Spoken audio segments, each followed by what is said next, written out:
esta conferencia es efectivamente, tiene una doble intención, además de esta idea del círculo de conferencias a las que hacía alusión David, porque en algún momento el presidente de la asociación dijo que los profesores que iban afuera a dar ponencias y cosas, sería bueno escuchar las ponencias en el país, lo cual no siempre ocurre. Entonces, en ese sentido he elegido esta, que es la última ponencia con la que participé en un coloquio sobre Spinoza el año pasado, y que se inscribe a su vez en una investigación un poco mayor, la primera siendo precisamente el problema de la polarización y la política a través de Spinoza, pero el coloquio en ese momento era Spinoza y las Américas. Entonces era en parte analizar o tratar de analizar la polarización tomando en cuenta los fenómenos o los acontecimientos del TLC, del referéndum del TLC en Costa Rica, lo cual me condujo precisamente a la situación de analizar el problema de las situaciones extremas, y en este caso el de la excentricidad del gobernante. Y espero que este año poder participar además con una ponencia que sería la constitución o la continuación de esta sobre el problema de la formación o producción de poder y la relación de prestigio, siempre a partir de Spinoza. Entonces, con estas tres ponencias cerraría ese ciclo de investigación. El texto es más o menos el mismo texto que leí en dicho coloquio. Entre la servidumbre y la obediencia, Spinoza formula la diferencia entre ser dominado por algo u otro y obedecerse a sí mismo, respectivamente. Es la diferencia entre la heteronomía de los mandatos producidos e impuestos por otro y la autonomía de conducirse bajo el dictamen de la razón. Cuesta primero percibir cómo se pasa de un estadio al otro.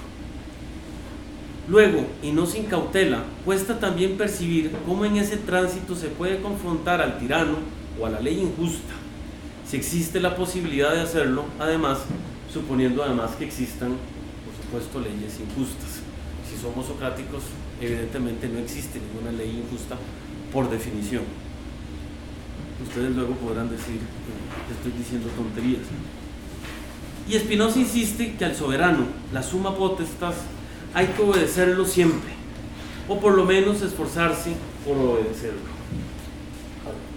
Ahora bien, al ser esta la tesis general, la idea de que hay una obediencia siempre de la ley, o hay un esfuerzo siempre por obedecer a la autoridad, quiero detenerme en una serie de pasajes donde Spinoza, además de formular un límite del poder, sugiere una explicación del poder, de la oposición al poder, basada no en la fundación o en la legitimación de la autoridad, sino referida más bien a sus actos en general. Aquí habría que hacer una nota, además, caracterizando la filosofía analítica de Spinoza, por llamarla de alguna manera, como una filosofía semiótica. Es decir, el poder se analiza semióticamente y no en relación con las intenciones, con las voluntades posibles. Esto quedaría en un segundo plano. Lo importante es ver cómo se expresa el poder o las diversas formas de oposición al poder. Spinoza suele dibujar con cierto volumen el conatus, es decir, el esfuerzo por existir, expresado en cada ocasión según las circunstancias. Y las líneas de fuga que el conatus proyecta sobre la escena son la afección, el conocimiento y el discurso o juicio. El cómo se expresan estos tres factores ubican de una cierta manera o de otra al individuo en la cartografía de lo social. Y en el caso del gobierno, los afectos del gobierno son, al final, los del gobernante, lugar donde se produce la distinción por regímenes. Es fundamental en ese sentido considerar que la perspectiva natural, o que una cierta perspectiva naturalista, es analizar la relación gobernado-gobernante, gobernado-gobernante, o gobernados-gobernantes, desde el punto de vista de los afectos de los gobernados y desde los afectos de los gobernantes. Dado que precisamente es en la oposición al poder, es decir, en la resistencia de fuerzas entre gobernados y gobernantes, que se expresa estos tres factores que he mencionado, se produce un conocimiento y se produce una narrativa, e incluso se podría decir una poética de los afectos y de la política. En un primer momento trataré la cuestión de los factores en la relación intersubjetiva, y en particular la del soberano y el súbdito, que son las formas constituidas del gobernante y el gobernado. Pensemos que estamos hablando de un autor del siglo XVII. Y luego trato las condiciones del ejercicio del poder, para finalmente tratar los límites que se introducen en la manera de apreciar los actos y palabras del gobernante. Empiezo entonces por estos pasajes a los que hice referencia hace un momento de manera indirecta. Son pasajes dispersos en los cuales Spinoza formula una serie de condiciones del poder. El poder entendido como Estado o poder establecido, imperium, o como gobierno. Según dichas condiciones, la conservación del Estado se expresa como sucesión y prolongación de dichas condiciones. Dicho de esta manera, hay que pensar el Estado, hay que pensar el gobierno, un gobierno específico, un régimen específico, precisamente bajo la idea de un conatus, es decir, un Estado se esfuerza en sobrevivir, el Estado de Costa Rica se esfuerza en sobrevivir malamente, pero ahí va, y los gobiernos se esfuerzan en sobrevivir, es decir, en ser reelectos. Bueno, en Costa Rica no existe la reelección, por lo menos no directa o inmediata, pero constantemente se ve ese esfuerzo, o por lo menos uno pensaría que hay un esfuerzo en prolongar unas condiciones de gobierno o de gobernabilidad. Estas condiciones se dicen referidas a los ciudadanos como en el pasaje siguiente, que la conservación del Estado depende principalmente de la fe de sus súbditos, de su virtud y de la constancia de ánimo en la ejecución de los mandamientos que la razón y la experiencia enseñan clarísimamente. Esto está en el Tratado Teológico Político, en el capítulo 17, que ahora citaré nada más como TTP, y el Tratado Político TP para abreviar las referencias. Según este pasaje, los ciudadanos son depositarios de tres factores. Dijimos el de la fe, el de la virtud y la constancia de ánimo. Esta fe expresa efectivamente una relación de buena fe y confianza ante quien lo representa en el gobierno, estableciendo así una relación de transparencia hacia la autoridad, es decir, del gobernado hacia el gobernante. Ciertamente hay buena fe, pero no se reduce a los negocios, pues bajo el dictamen de la razón o no, en administración pública importa la buena administración, al margen de las intenciones. Pero ello significa que dicha administración no debe despertar suspicacias en los gobernados, al tenor de lo que dice el Tratado Político en su primer capítulo. Es decir, alguien decide dejar a un asistente político, ¿verdad?, en San Ramón o en no sé dónde es que dejaron al asistente. Esas acciones no se realizan o no deberían realizarse independientemente de las intenciones o de la buena administración, sino precisamente en función de evitar levantar suspicacia alguno, sobre todo en un país que ya es suspicaz después de los últimos, 20 o 30 años de gobiernos. El segundo factor, el de la virtud, que tanto hace referencia a las utilidades del individuo como a su potencia, significa que el ciudadano contribuye con su comportamiento al aprovechamiento del Estado y del gobierno. Sobra decir que el derecho natural del Estado se alimenta del derecho del ciudadano, o al decir de Hans Blom, piensa Spinoza en el Estado bien ordenado la potencia del gobernante como la potencia misma de la multitud. Nótese entonces que el Estado en realidad corresponde a la totalidad de los gobernados. El individuo debe reconocer en el otro un par por el hecho de que el bien que apetece para sí, cito aquí a Spinoza, el bien que apetece para sí todo aquel que sigue la virtud, también para los hombres lo deseará, y tanto más cuanto tenga un conocimiento mayor de Dios. Solo como nota, aquí entendamos como Dios a la naturaleza toda, ¿verdad? No pensemos en un Dios antropomórfico religioso en un sentido monoteísta contemporáneo, etc. En esa semejanza de propósito se encuentra la reciprocidad o la idea de que nada es más útil para el hombre que el hombre mismo. Y en este escolio, como los escolios de la proposición 37 de la parte cuarta de la ética, respiran de ese aire donde se busca, dentro de los dictámenes de la razón, o ser digno de confianza y honesto, o evitar el daño a los demás. Es decir, finalmente, esta virtud se representa negativamente como el lema jurídico de no dañar a nadie, no dañar a ningún otro individuo dentro de la sociedad. La fe y la virtud se pueden leer entonces como una forma de honestidad o apetencia por lo honesto, que significa el carácter unitario. Los individuos se conducen como una sola mente. Esta expresión en Spinoza es fundamental porque tanto sirve para los afectos imaginarios como para los afectos que están bajo la razón, para mostrar un comportamiento unitario de la multitud dentro del gobierno y dentro de los gobernados en este caso. Además, hay que fijarse en este carácter unitario porque va a ser fundamental en lo que podría llamarse la teoría de la transparencia en Spinoza, pero luego sobre eso mencionaré un par de cosas más adelante. Los individuos se conducen como una solamente bajo el aspecto del honesto y en ausencia de un afecto malo, de un afecto negativo.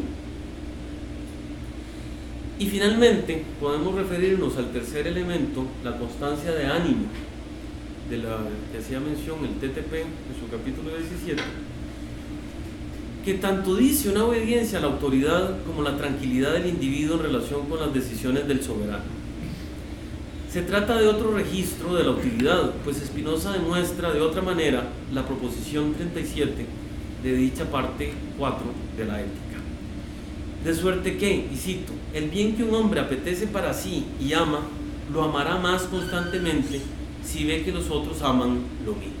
Esta es la razón que produce no solo una especie de concordia, sino que busca la unidad, políticamente hablando, como unidad estatal, que también se puede entender como unidad de la sociedad. Aquí podríamos hacer otro paréntesis y aclarar que en Spinoza, desde cierto punto de vista, muy en un sentido clásico, Estado y sociedad no son lo mismo, pero significan políticamente lo mismo. En última, se trata tanto de un hacer positivo en relación con las leyes, como un abstenerse no solo de desautorizar al gobierno, sino también de sublevarse o de perturbar al régimen. Los tres factores comprenden la idea de una potencia cuya utilidad individual o colectiva se dice en la transparencia, en el intercambio de opiniones, atendiendo además a la tranquilidad con la cual se realiza este intercambio. Spinoza forma de esta manera un campo político o un campo de la interacción política donde las fuerzas son relativamente, entre comillas, fáciles de mostrar. Es decir, se supone que deberíamos poder producir un campo de fuerzas semióticamente fácil de leer para los análisis políticos. Los deseos, los objetos del deseo o de los deseos han de aparecer claramente, y a esto lo deberíamos además denominar honestidad políticamente hablando. Pero si bien pueden haber diferencias, no deben producir controversias, o bien la diferencia individual no debe traducirse en disputa. Nótese este criterio de Spinoza: el problema de la disputa es la posibilidad de romper esta unidad política. Es decir, disputa está en línea, hay que leerlo en línea con el conflicto con el gobernante, el asesinato, la guerra civil, etc. Dicho campo, además, se conforma como una matriz donde la cantidad es significativa, porque Spinoza, en cada régimen, monarquía, aristocracia, democracia, exige un mayor número de individuos o de ciudadanos como grupo nuclear. Él los llama consejos políticos, y a la vez que se comporten de la manera más unitaria, sin romper en diversas direcciones la voluntad de esta multitud de participantes. Esto se podría considerar como el axioma fundamental de la política de Spinoza, porque significa que cada vez más individuos apunten en la misma dirección, lo cual supone precisamente el problema de la política. Conforme más individuos integramos a una línea, a una dirección, en un sentido, es obvio que en algún momento los que ya están integrados, los que se están integrando, de alguna manera se sienten ajenos, diferentes o en conflicto con esa nueva mayoría o ese nuevo grupo que se integra al grupo.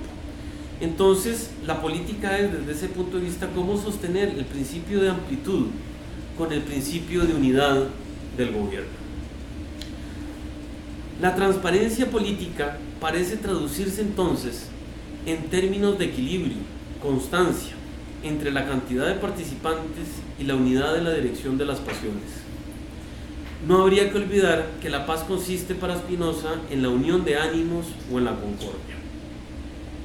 Nótese que esta unidad incluso no tiene por qué ser racional, la unidad en sí misma no produce racionalidad, son los afectos bajo los cuales esta amplitud crece que puede conducir a la racionalidad, pero la unidad en sí misma no dice racionalidad, es decir, podemos ver la multitud de fútbol, de un grupo de rock, etcétera, como una multitud irracional, pero funcionando unitariamente en el concierto, ¿verdad? El ritmo hace la dirección del movimiento de la masa, pero no significa necesariamente que haya racionalidad. Ahora bien, estas condiciones referidas al ciudadano también se pueden referir al Estado mismo, y en esa misma medida al gobierno y a los gobernantes. Y están cerca de reproducir los anteriores factores. Spinoza indica que el gobierno debe ejercerse en la ausencia de tres elementos. Nuevamente, primero el equívoco,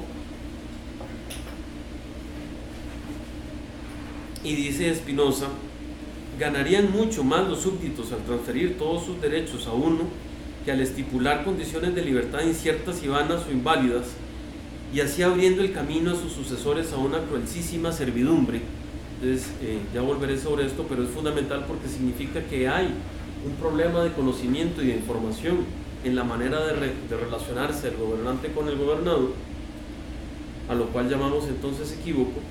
El segundo factor es la clandestinidad, una forma de secretismo en la manera en que opera el gobernante en relación con el gobernado, y finalmente la violencia. Insisto, estos tres factores deben evitarse, omitirse en la relación gobernante-gobierno. Formula Spinoza entonces la necesidad de la claridad y la precisión en los actos de gobierno, la publicidad y la tranquilidad en la forma de realizarlos.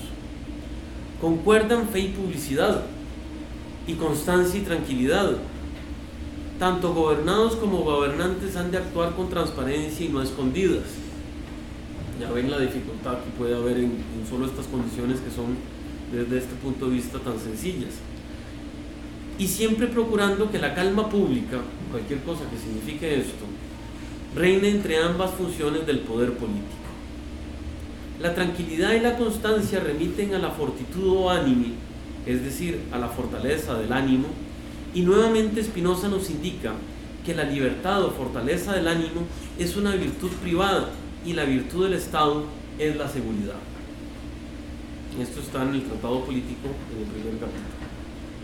O si se quiere, en los términos del TTP, el fin del Estado no es convertir a los hombres en bestias o autómatas, sino lograr más bien que su mente y su cuerpo desempeñen sus funciones con seguridad, y que ellos se sirvan de su razón libre y que no se combatan con odios, iras o engaños, ni se ataquen con perversas intenciones.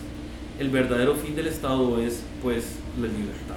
Aquí coinciden entonces libertad y seguridad como virtudes de la política o de las políticas públicas, darle un nombre más contemporáneo a Spinoza. Y es fundamental que nos fijemos en que odios, iras y engaños hacen referencia precisamente a los afectos tristes de los más fuertes, dado que odios, iras y engaños hacen, en el caso de Spinoza, referencia muchas veces a la venganza, que es el fundamento de la ruptura de la tranquilidad pública entre los ciudadanos y entre los ciudadanos y el gobierno. La violencia merece al menos una nota al margen por lo que sigue. La ausencia de violencia se expresa como condición negativa de la sucesión en la temporalidad y en la forma misma del ejercicio de gobierno. Como si Spinoza siguiese a Aristóteles en la Metafísica, en el libro quinto, capítulo quinto, la violencia es aquella nota del concepto de lo necesario, según la cual se interrumpe un curso natural de los acontecimientos. Mas en Spinoza no solo se concibe como interrupción del conatus, que hacía mención al principio, dando lugar al fin, en este caso, de un gobierno, de una interrupción externa, sino que su ausencia legitima tanto la potencia, a saber, derecho, como el gobierno mismo, haciendo referencia a una interrupción externa o interna. La interrupción se presenta en Spinoza como sedición, y una causa de esta es, por ejemplo, en la producción de una desigualdad entre los ciudadanos que sea susceptible de generar envidias y críticas. Y por otra parte, quienes disfrutan de un privilegio frente a los demás pueden conducirse de manera cada vez más arbitraria, como es el caso en que los consejeros del rey fueran electos vitaliciamente y no por periodos, pues dicha elección dejaría por fuera la posibilidad del ciudadano de ser objeto de honores.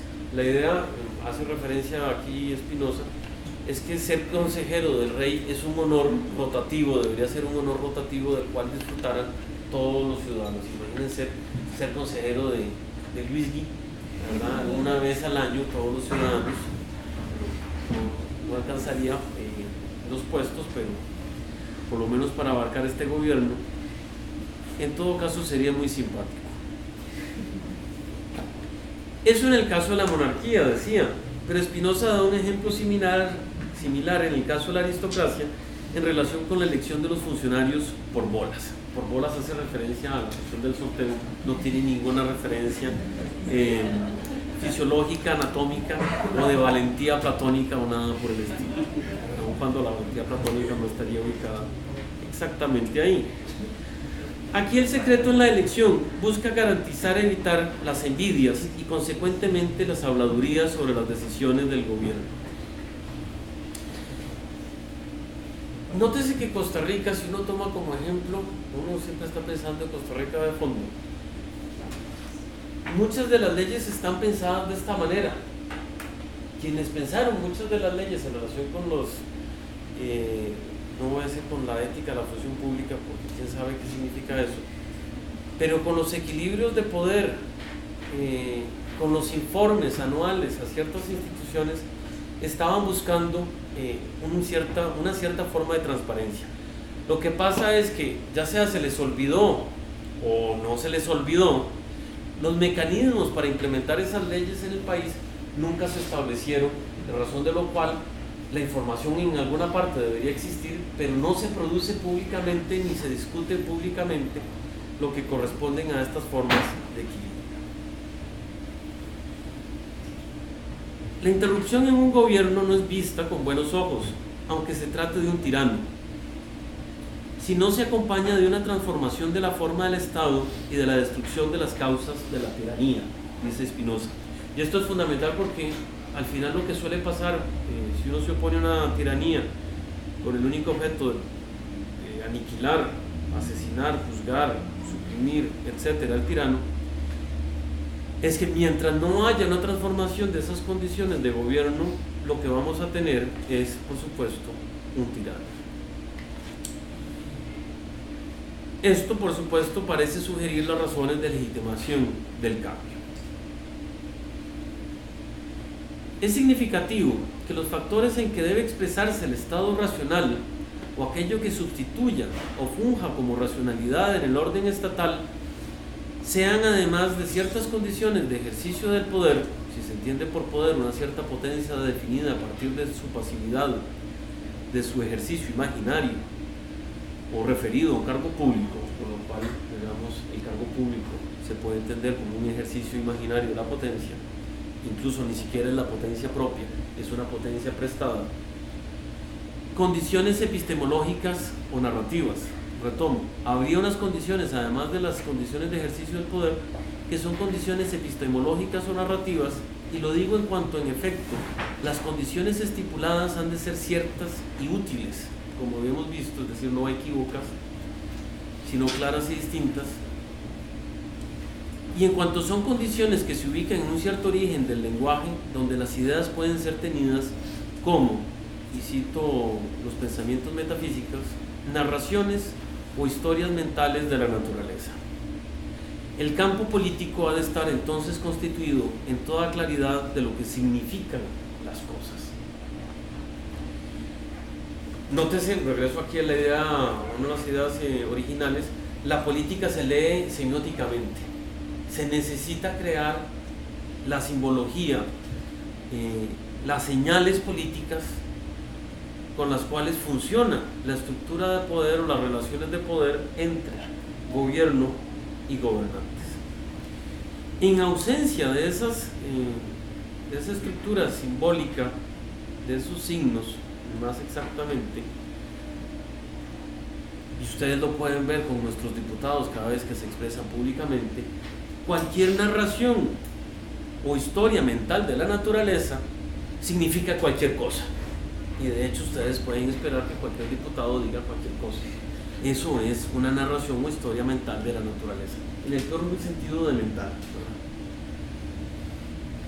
Tanto los factores que dependen del súbdito como aquellos que dependen de los gobernantes muestran un vínculo establecido sobre la potencia de cada uno, sobre la imagen de la potencia de cada uno, afectos de estimación, por ejemplo, sobre la transparencia de sus actos, donde podríamos ubicar acciones, palabras o motivaciones. Y de hecho, Spinoza señala explícitamente este vínculo de correspondencia al decir que, cito, de la misma manera que los vicios, la excesiva licencia y la contumacia de los ciudadanos han de ser imputados a la sociedad. Así al revés, la virtud y la constante observancia de las leyes han de ser atribuidas principalmente a la virtud y al derecho absoluto de la sociedad, como es evidente, según Spinoza, según el capítulo 2 del TP. Si hubiese sedición, se debe, sobre todo y en ausencia de una malicia civil, a la mala constitución del Estado. Es decir, el Estado es el que promueve las revueltas. Cada vez que alguien hace una manifestación, una marcha, un bloqueo, quema llantas y neumáticos, efectivamente es culpa del Estado, porque no sabe leer los signos y porque no establece los signos de lectura de su propia política y de sus propias relaciones de poder con los gobernados. Ya lo asombroso es que se extrañe que pase eso. Es decir, esa es una manera en que la naturaleza se revela, produciendo nuevos signos, sustituyendo los que la política no ha producido, digamos, inteligente o racionalmente. Como deber de los ciudadanos aparece la necesidad de reducir las pasiones o de conducirlas de suerte que no sea un factor de controversias. Es decir, que el Estado está obligado a obedecerse a sí mismo. Y obedecerse a sí mismo significa poder establecer las condiciones de negociación para que no aparezca esos signos de la naturaleza tapando la fuente de la Hispanidad, tapando la calle de la Avenida Central, etc. Dicho de otra manera, el ministro de Información de un gobierno debería poder hablar el lenguaje de la naturaleza. Ya es mucho pedir, ¿verdad? Como deber de los ciudadanos aparece la necesidad de reducir las pasiones o de conducirlas de suerte que no sea un factor de controversias, decía. Y como deber de los gobernantes, el de no alimentar o engendrar esas pasiones y controversias. El interés conflictivo detrás del vínculo social o político puede, tal vez deba, aparecer explícitamente. No podría ser que hubiese lucha por el reconocimiento sin que la lucha misma no signifique de entrada algo más que el simple ejercicio de poder de uno sobre otro. El campo se construye a partir de las opiniones, de la posibilidad misma de las opiniones, su confrontación y su eventual diálogo. Una opinión sin más, sin discusión, podría ser fácilmente reducida. Mas las opiniones no pueden ser de tal índole que produzcan envidia o divisiones. Dicho de otra manera, según Spinoza, las opiniones pueden ser sediciosas. Ahora bien, la cuestión de la transparencia de ambos actantes, y tomo el término actante porque dibuja mejor el escenario en el que los personajes y las funciones, ser súbdito, ser soberano, que el término de actor o de agente. Dejo agente para el carácter activo del individuo y no la función matemática, mecánica o poética del individuo dentro de la audimbre de poder. La función es desplegada en la narración, es decir, a través de la trama, y las peripecias, los reconocimientos y los efectos de la violencia no son otra cosa donde trama y urdimbre se encuentran revelando cómo la red de las potencias hacen visibilizar, brillar, apagar, ocultar o desaparecer a quienes encargan las funciones, convirtiéndolos dramáticamente en destino. La cuestión de la transparencia, decía entonces, de ambos actantes, súbdito y soberano, está conformada por la visibilidad de sus actuaciones, la mostración de sus intenciones y la claridad y precisión de sus palabras. Es decir, debe haber un esfuerzo comunicativo de parte de todos los actantes. La política se juega aquí sobre el plano de claridad y la distinción contra la ambigüedad y la vaguedad. El conflicto no puede no aparecer, visibilizarse, si en efecto ambos actantes no especifican en sus prácticas sus situaciones.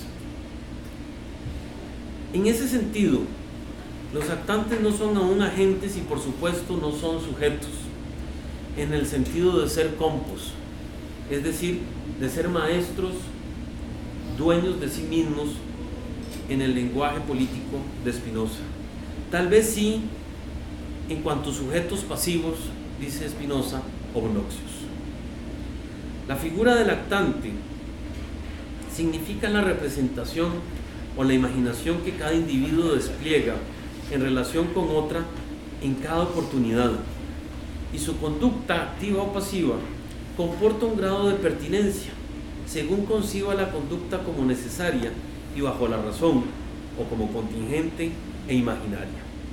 Además, el actante se dice bajo oportunidad y pertinencia porque ingresa casi como en el relato de las relaciones de fuerza en el campo político, sea haciendo, sea padeciendo, sea absteniéndose de hacer, etc.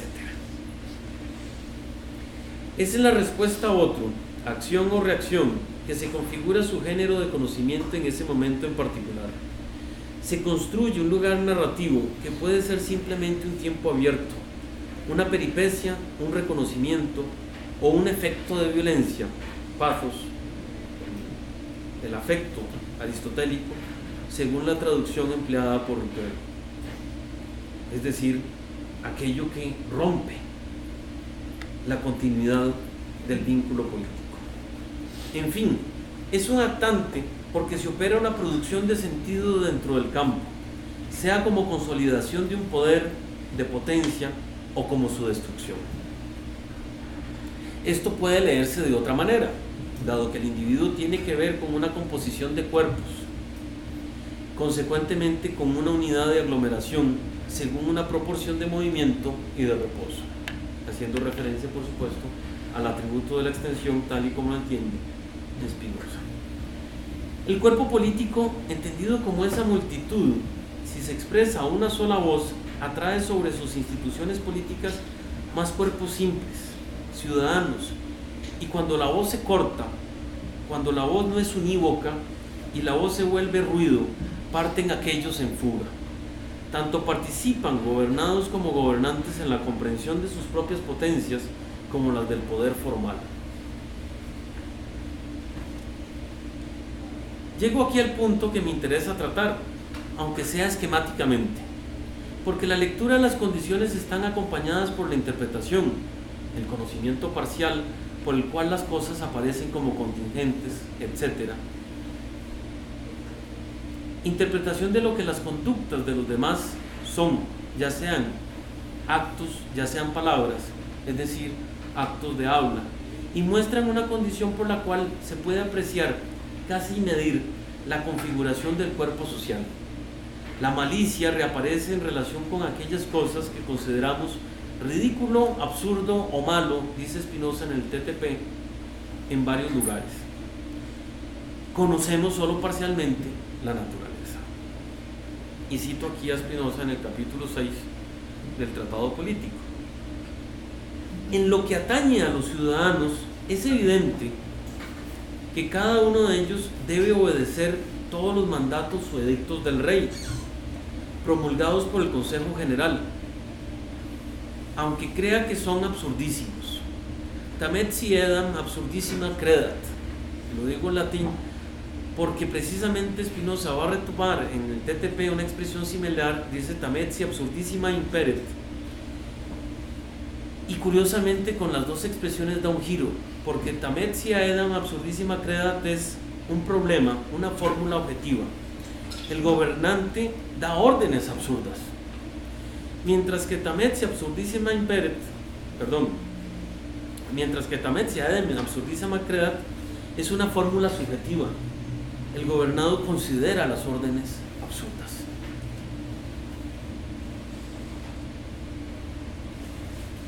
Y consecuentemente, si no sigue los mandatos del rey, con derecho, dice Spinoza, será obligado a ello. Fin de la cita. En ese mismo sentido se expresa Spinoza en otros pasajes, que no citaré. Me interesa aquí la condición de posibilidad de la obediencia introducida como un límite, y un límite tanto al conocimiento, creencia, imaginación, conocimiento de oídas, experiencia vaga, etcétera, o razón. Límite expresado en ese, aunque crea que son absurdísimos. Si bien lo absurdo, la absurdidad, son comúnmente la expresión de una contradicción o de una imposibilidad, aquí se trata de la percepción de algo como absurdo y a la vez, y en esa misma medida, como inverosímil e inaceptable. Materón, por ejemplo, subraya que al lado de un miedo común, se produce un miedo vivido en solitario y aislado del miedo de los demás, cuando el exceso del tirano no es muy visible y cuando logra que el individuo se repliegue sobre sí y guarde silencio sobre sus desgracias por miedo a ser denunciado. No se trata simplemente de la enunciación de un juicio de conocimiento sobre algo, sino de la evaluación de una conducta, acto o palabra o acto de habla de otro, y además conducta a la cual se la concibe como ejemplar o como autoridad. Lo absurdo no es ya considerado en el sentido de quien entiende adecuadamente algo, sino de quien considera simplemente su punto de vista como referente de los demás y se satisface con ello. Es en pura forma una imaginación sobre lo que es verosímil, verdadero o aceptable. Spinoza acentúa esta idea en el TTP, donde la referencia a las experiencias históricas se condensan en las palabras de Séneca: violenta nemo imperia continuit divo, moderata durant, que significa: nadie ha conservado poderes violentos durante largo tiempo, los poderes moderados perduran. De ahí la razón de moderar, pero moderar significa entonces estas cuestiones de moderar las fuerzas como moderar el espacio de diálogo, de discusión, moderar las condiciones para dialogar políticamente. En el contexto, Spinoza reenvía por una parte a la pérdida del mando por parte del soberano y por otra al hecho habitual, dice, de no dictar órdenes muy absurdas para conservar su interés y la soberanía, vigilar el bien común y dirigir todos los asuntos bajo el dictamen de la razón. La moderación nuevamente significa la sucesión regular y tranquila del poder y señala como modo de reducir drásticamente su gobierno la violencia en su ejercicio, la cual aparece aquí bajo la idea de lo inaceptable. Marca en lo absurdo y la violencia un límite que el mismo soberano parece reconocer como forma del fin de su régimen, y la violencia adopta la apariencia de lo absurdo, que interrumpe el sentido del flujo de las proposiciones, de las opiniones, del diálogo, etc. Sin violencia y sin absurdo, en los actos o en las palabras del gobernante, los gobernados no tienen razón que oponer para no cumplir los mandamientos o las leyes decretadas, y el poder, que tiene una forma concéntrica y centrípeta de funcionar, funciona como atractor de actantes que consolida el ejercicio del soberano o del poderoso. Aglutina a su alrededor a más individuos, que eran, como recordarán, los dos axiomas de la política de Spinoza. Incluso esta ausencia de violencia y absurdidad para resolver los conflictos y dictar normas produce un reconocimiento diferente al que existe entre pares, porque implica una aceptación de su modo de proceder. Se puede percibir como una forma de prestigio. No es de extrañar que se establezca una relación de legitimación entre poder y saber del gobernante, porque parece que opera al menos con el mismo conocimiento parcial que los gobernados, o con un mayor conocimiento que ellos. Una diferencia significativa en el conocimiento con el que operan gobernantes y gobernados, aunque sea siempre un conocimiento parcial, una diferencia, decía, a favor del gobernado, significa la pérdida de legitimación del gobernante, siempre en la percepción, en la imaginación de los gobernados. A fortiori, si sus actuaciones, siempre actos o palabras, resultan absurdísimos. Significa también la pérdida del prestigio. El tiempo en caer parece proporcional a la fuerza bruta que tiene para sostener la obediencia de los círculos más internos del poder. El poder crea alrededor de sí ondas que se extienden hasta dejar de influir en otros, lejos del centro de producción de esas ondas.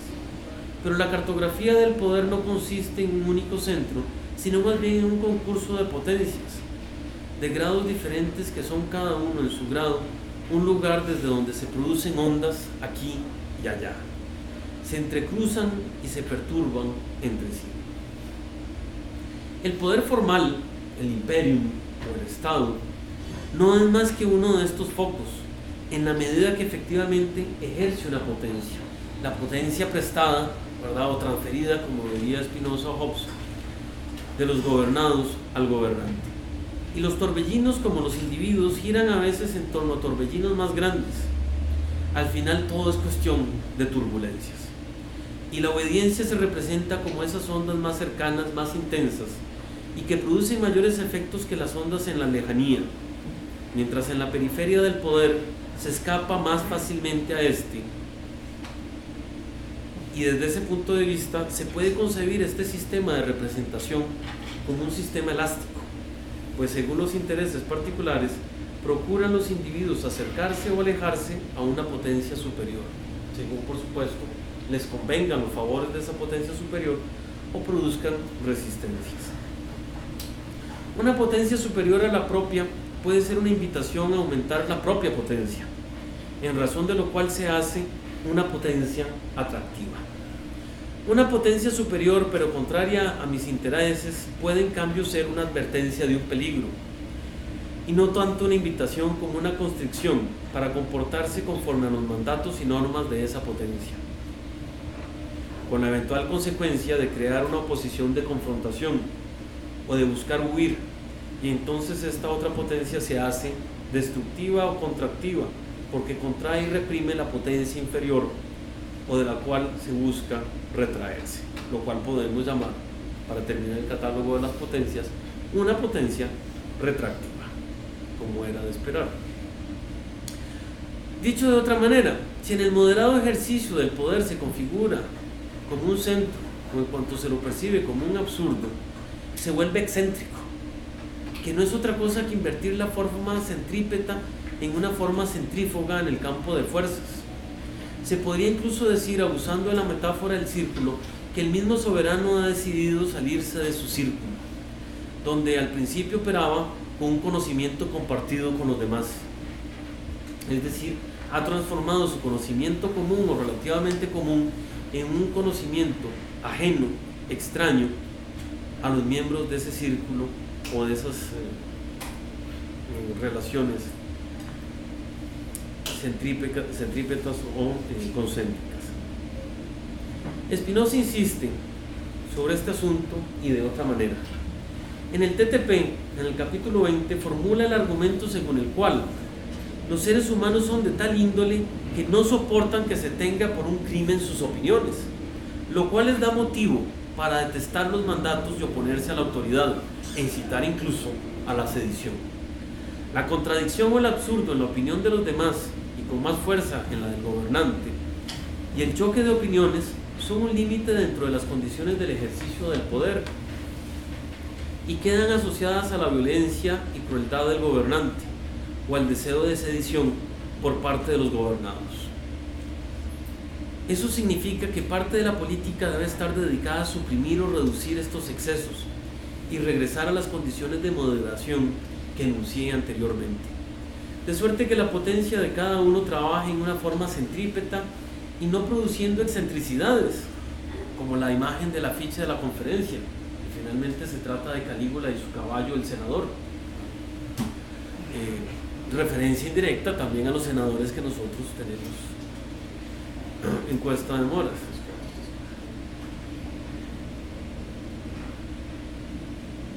Aunque esto no significa de modo alguno la destrucción de las potencias y sus propios sistemas. También tiene un grado de absurdidad y de perplejidad la intención de suicidarse, por ejemplo, o de ser empujado a ello. Nuevamente, Séneca hablando sobre los tiranos. Decía que sin violencia y sin absurdo, en los actos o en las palabras del gobernante, los gobernados no tienen razón que oponer para no cumplir los mandatos o las leyes decretadas. El argumento espinociano que sostiene esta idea conduce a formular efectivamente, primero, una oposición entre absurdo y violencia, y sin absurdo, sin violencia. Y luego, implícitamente, la radicalización de estos dos polos, porque sin absurdo y sin violencia viene a transfigurarse en verdad, o una fuerte verosimilitud y tranquilidad. Esta radicalización aclara dos cosas. La primera, que está en juego el conocimiento, el afecto y el juicio del gobernado, expresados aquí visiblemente bajo el término de admisibilidad en el segundo polo. La segunda, que la admisibilidad conduce a producir acuerdo del subordinado con el gobernante, a mayor grado a apoyarlo en sus palabras y acciones, no solo a ratificarlas, sino incluso a reproducirlas, al punto que pueda alcanzar entre ambos la unidad en el sentido propio de una voluntamente, es decir, como una sola y únicamente, dice Spinoza. También en ese sentido se puede notar la forma de la soberbia con la cual se percibe en exceso en el comportamiento de quien manda y que incrementa la diferencia entre gobernantes y gobernados. Cito a Spinoza nuevamente en el Tratado Político. Puede tal vez ser recibido con una sonrisa por aquellos que restringen a la sola plebe los vicios que están presentes en todos los mortales, es decir, que el vulgo no tiene ninguna moderación, produce pavor si no temen, y que la plebe o sirve humildemente o domina con soberbia, que ni tiene en ella verdad o juicio, etc.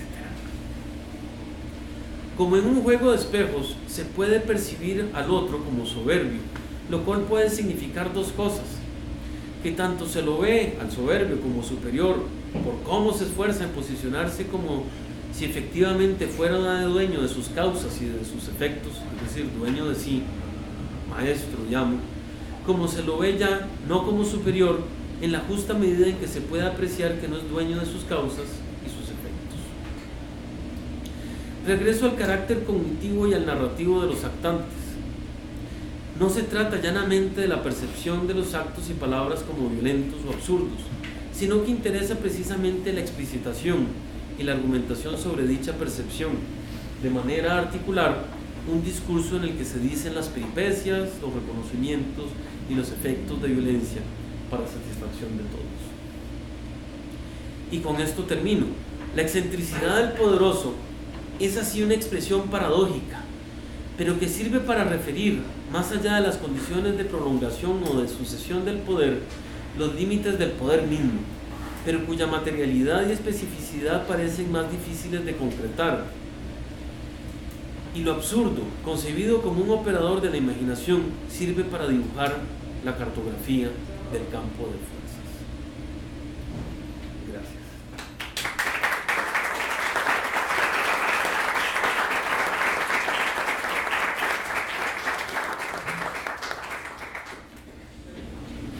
Profe, esta última imagen de la cartografía del poder, digamos, son varias preguntas, pero voy a tratar de darles una. En el texto que usted nos presentó, se tratan desde, como claramente lo pudo haber hecho Spinoza, desde una forma política monárquica o un régimen monárquico, pero digamos, traspolando esa misma figura a un sistema o forma, no siendo muy preciso en los términos, pero creo que me voy a entender, democrático,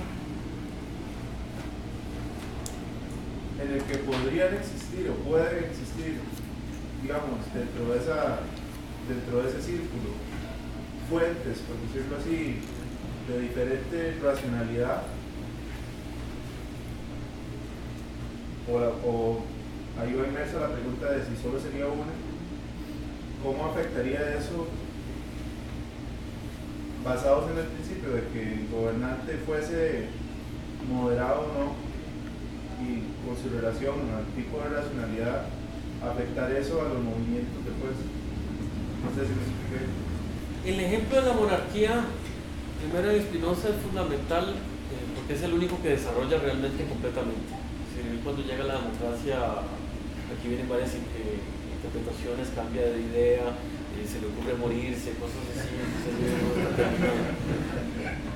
El núcleo, ciertamente hay un núcleo democrático en la explicación que da Spinoza en todos los regímenes: monarquía, aristocracia, democracia. Entonces, en ese sentido,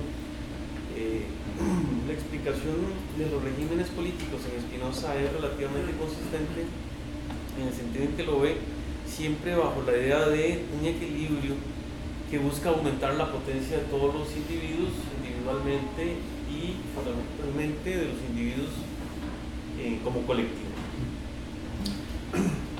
Esa es la lógica, ese es el axioma de la política que había mencionado, la idea de que cada vez más gente, más individuos se unan a un movimiento en una sola dirección.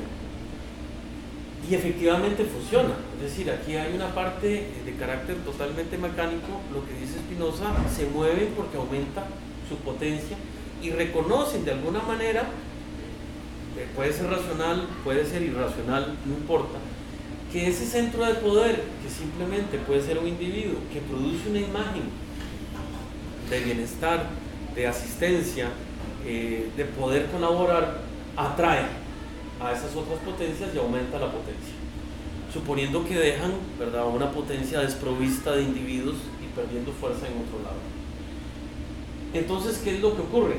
La idea de este aumento de potencia supone una unidad, una homogeneidad desde cierto punto de vista, no en los intereses, sino en la manera de representarse los intereses comunes y cómo se resuelven los conflictos.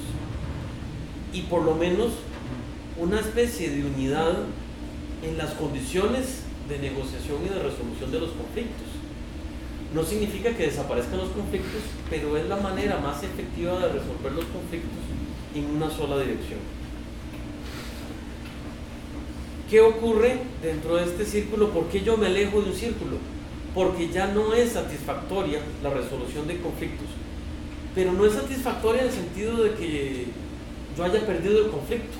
Yo puedo perder un conflicto y sin embargo reconocer que ha sido resuelto satisfactoriamente, porque no voy a seguir peleando. Me parece que está bien, entendí. Esa es la idea, digamos, de un sistema de justicia. Ustedes reconocen al juez, el poder que tiene el juez, y admiten o aceptan una cierta razonabilidad del juez. Yo me alejo del centro de poder cuando no me satisface, en el sentido de que ya no le proyecto una admisibilidad en la manera en que emite el juicio. No tenemos opiniones comunes sobre la resolución de los conflictos. Entonces ya no importa si el conflicto se resuelve no satisfactoriamente. Si se resolviera satisfactoriamente no habría problema, porque la opinión tendría que concordar.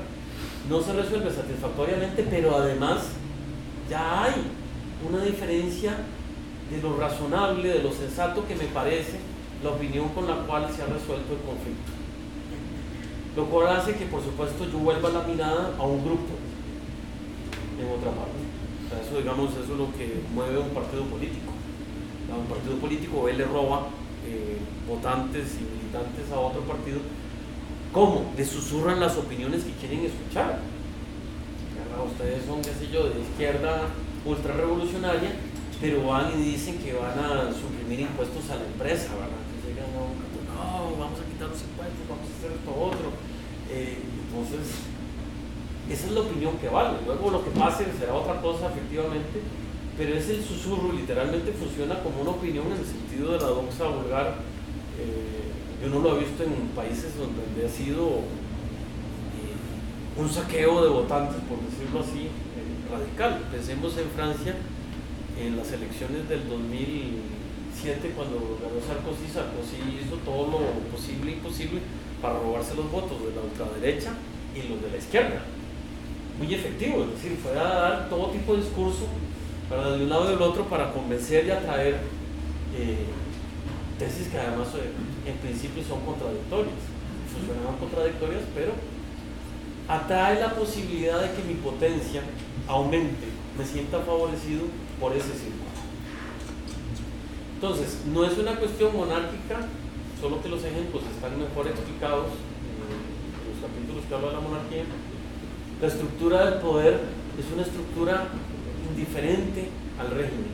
El régimen lo que hace es distribuir las funciones de manera diferente, pero el conflicto, o la manera en que se representa el conflicto, al final se puede reducir a una misma teoría del poder. No sé si le respondí a la pregunta.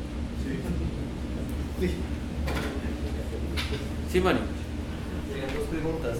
La primera, pensando en sociedades contemporáneas, me cuestiono cómo o qué diría Spinoza a propósito de la libertad de prensa y del papel de la prensa en las sociedades contemporáneas, pensando que muchas veces este conflicto que parece irracional y que parece que es el gobernante que es incapaz de solucionar cierta crisis, esa crisis es más creada o es más imaginativa, dado que es algo que se crea en la prensa y que no necesariamente ocurre de tal manera, al punto incluso de pensar quienes manejan los medios de comunicación como un cuerpo en una dirección que no necesariamente es la dirección a la cual se moviliza un país o una sociedad en general.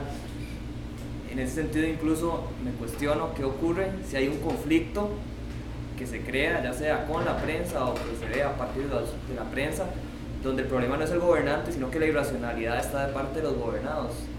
¿Hasta qué punto hay una responsabilidad o hay una falta de racionalidad porque se cree ese conflicto si la irracionalidad se coloca más bien en aquellos que no son el gobernante?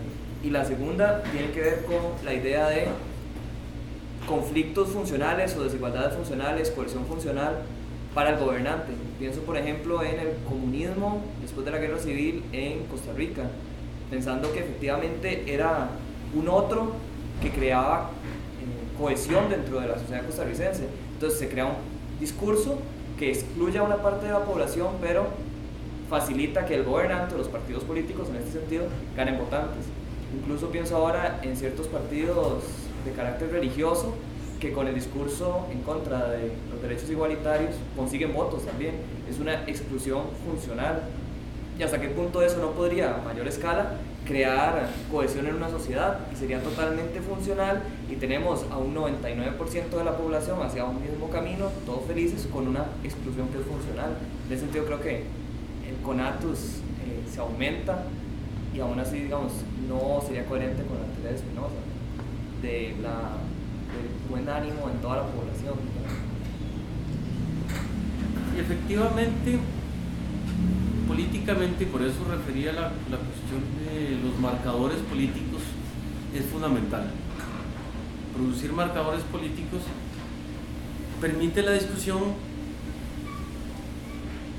porque sabemos que estamos discutiendo, qué son las consecuencias de lo que estamos discutiendo y cuáles son los alcances de lo que estamos discutiendo. ¿Cuál es el problema de una política nacional cuando no hay marcadores? Cualquier cosa puede pasar. Es decir, ustedes ponen un proyecto de ley hoy, ¿verdad? Y cuando sale votado es como si lo hubieran pasado por una máquina de esas que trabajan en ciencias cognitivas, ¿verdad? El input y el output, y da lo mismo, no se sabe cuál es el mago que hay dentro, y da lo mismo. ¿Verdad? Es decir, puede salir, es una ley de laicidad y luego sale una ley sobre la venta de automóviles usados. La conexión es, digamos, desde ese punto de vista así de lógica. Entonces, la ausencia de marcadores dificulta la discusión porque además no marca la información. Voy a responder las dos preguntas juntas porque están relacionadas. Un medio de información, un medio de comunicación, es como una contradicción en los términos, no hay que leerlo como un medio de comunicación, es decir, es igual a un actante, que tiene la ventaja que tiene mejor proyección para sus susurros. Estamos igual en el mundo de la doxa. Susurra mejor, son susurros, gritos, para conservar la contradicción en los términos. Y no busca producir marcadores. Es decir, una prensa que es razonable, o que es racional, o que tiene una vocación de racionalidad, busca producir marcadores. Pero una prensa que, por ejemplo, los párrafos de sus artículos se reducen siempre a una frase, uno sabe que es imposible que produzca marcador porque en el párrafo no le da espacio para marcar ni siquiera la puntuación, es una sola frase. Entonces uno sabe que ahí no hay ningún trabajo político en el sentido spinociano. Es decir, es un actante y sirve para movilizar a gente en sus intereses, como todos los demás actantes, y es finalmente la política es legítimamente así. Es decir, todo el mundo, como dicen vulgarmente, jala para su saco. La potencia reducida al antiquismo. Qué terrible. Desde ese punto de vista, entonces, la irracionalidad es un factor que hay que visibilizar y por eso los marcadores. Es obvio que uno puede jugar con la irracionalidad de los otros, pero ahí está el trabajo de aquellos que apuntan a una racionalidad, hay que producir marcadores. Luego, en relación con tener a un enemigo menor dentro, al cual, digamos, lo facilita un proceso de exclusión interno, entre comillas, produce cohesión. Sí, sin embargo, de saltar que aumenta la potencia, no se sigue. Porque la potencia aumenta solo racionalmente. Es decir, aumenta la apariencia de potencia, es imaginario. El hecho de que haya habido macartismo en Estados Unidos da la apariencia de que hay cohesión, pero no aumenta la potencia. Es decir, producir individuos que son paranoicos, de ninguna manera Spinoza podría decir allá hay marcadores racionales sobre la política. No hay un aumento de potencia, no viven felices, estaban siempre dispuestos a tirarse debajo del escritorio, ¿verdad?, por el ataque nuclear, o ir a perseguir cualquiera que se acercara a un sindicato en las afueras de una ciudad. Produce cohesión, produce, si se quiere, unidad, pero regreso al axioma, la unidad no significa racionalidad y consecuentemente no significa aumento de potencia en el sentido del afecto, de la definición de afecto de alegría de la tercera parte de la ética. ¿Está bien? Sí. Sí, en continuidad con lo que está preguntando Mario, la pregunta acá es si a esto que vos estás exponiendo, si no es fácil, digamos, darle un cierto giro al argumento y más bien leer a ciertos individuos de nuestra clase política como más bien quienes han llevado esto a ejecución de manera casi que cabal, ¿no? O sea, en el sentido de que lo que hacen es leen las intenciones de la gente, leen los ánimos de las gentes y lo que actúan después es en consecuencia con esa apariencia de transparencia o no sé, hacen lo que se necesite para que no haya sedición, para que las instituciones sigan ahí funcionando siempre y cuando ellos estén ahí montados, ¿ya? Que es lo que pasa con cierta oposición que tenemos ahorita en el país, ¿ya? Que es una oposición más o menos férrea y ahora se están quejando hasta de cosas que fueron instauradas por sus propios partidos en su momento, por ejemplo, ¿ya? Entonces, si vamos a ver, y lo pregunto como si aquí lo peligroso no es esto, o sea, que se den cuenta de que como funciona así, entonces lo que hay que hacer es en última instancia promover que haya por lo menos la apariencia de tranquilidad. No es un sistema racional, pero a mí qué me importa, o sea, no aumenta la potencia, especialmente de los gobernados, pero a mí qué me importa, ya yo sé esto, actúo en consecuencia y mantengo todo en orden, por así decirlo, ¿ya? O sea, si no es así de peligroso también, digamos, en ese sentido. Bueno, efectivamente es muy peligroso porque están jugando con la imagen de una racionalidad y están en ese sentido jugando con el límite de lo admisible. Hasta dónde se puede empujar el sistema materialmente y en relación con la producción de conocimiento de efectos de los individuos. Hasta dónde podría llegar el absurdo. Esa idea de absurdidad sería precisamente la que ellos deberían controlar o medir como límite. El problema es que esto, como es un análisis de carácter, como decía antes, semiótico, tiene el problema que juega en los límites. En el medio habría que hacer muchos cálculos locales. Habría que mapear institución por institución para ver cuánto aguanta, porque el sistema en globalmente podría aguantar mucho más de lo que realmente estaríamos dispuestos a que aguante, pero ya hay cosas que están colapsadas, y colapsadas significa son disfuncionalmente absurdas, solo que no se enuncia y no se quiere marcar. Mientras eso no aparezca, no hay problema. Es decir, no va a aparecer la sedición, pero por cuestiones de la caja, por cuestiones de qué sé yo, en educación, en otros servicios, ya debió haber habido una revuelta terrible. Digamos que a lo mejor es una buena solución de medio plazo, corto plazo. Pero si comparamos el nombramiento del senador, el caballo de Calígula como senador por parte de Calígula, la pregunta es qué corresponde de nuestro medio, que se está acercando más a eso, aunque no esté enunciado, porque eso es un marcador, solo que es irracional, pero le sirve a la clase política romana para darse cuenta que Calígula ya, digamos, está fallando algo. La pregunta es cómo medimos eso y cómo lo hacemos visible para que signifique algo. El problema es, en un país en donde la cultura y la educación de marcadores es tan pobre, es muy difícil producir significado. Porque yo saco un marcador y nadie lo sabe leer. Es decir, hay que enseñar a leer los marcadores.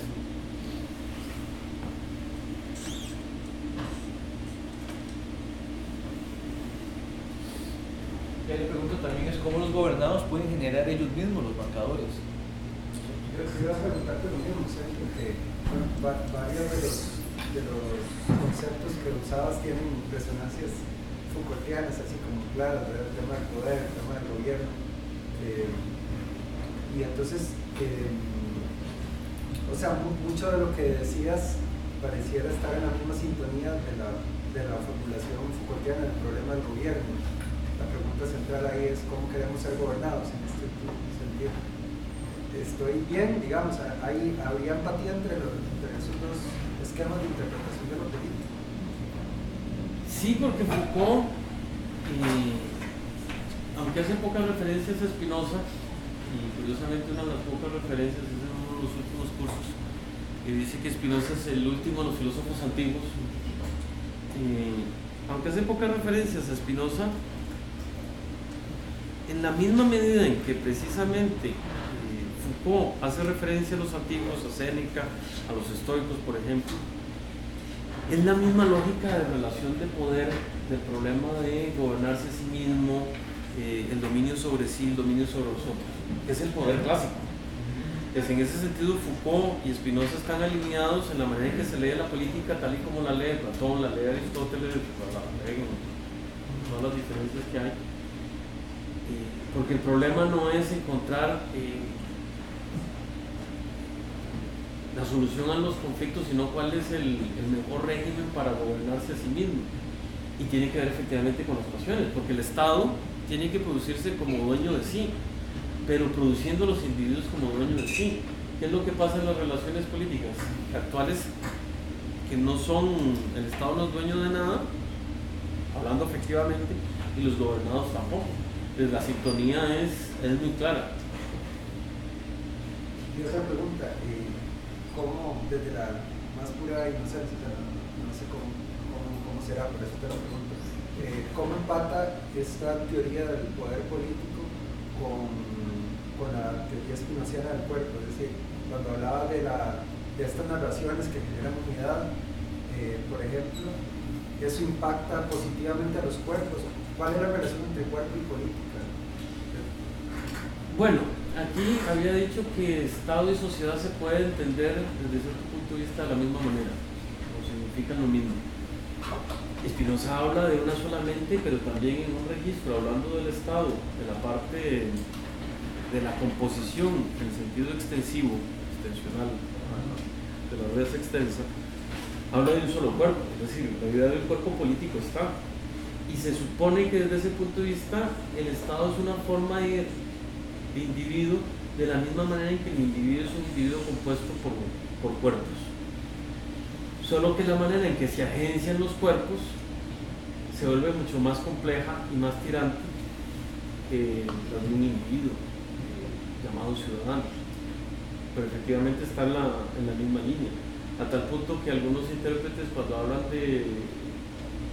del modo infinito inmediato de la extensión, todo el mundo se pregunta a qué corresponde eso materialmente hablando, es decir, cuál es el ejemplo de la naturaleza de eso.